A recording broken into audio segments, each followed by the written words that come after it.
In today's video, we are going to show you how to add friends in the Terabox app so you can share files and chat easily. Let's begin. Now, the first thing that you need to do is open the Terabox app on your phone. Make sure you are logged in into your account. Now, I want you to click the three dots icon on the top right corner. It looks like a chat box.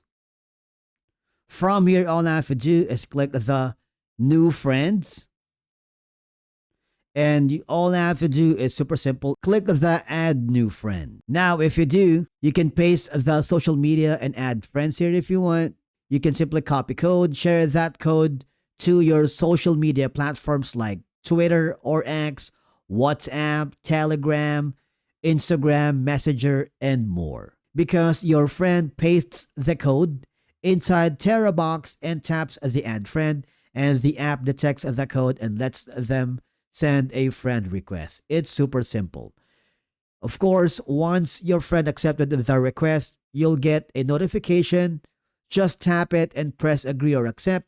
After that, you can share and send media inside the Terabox.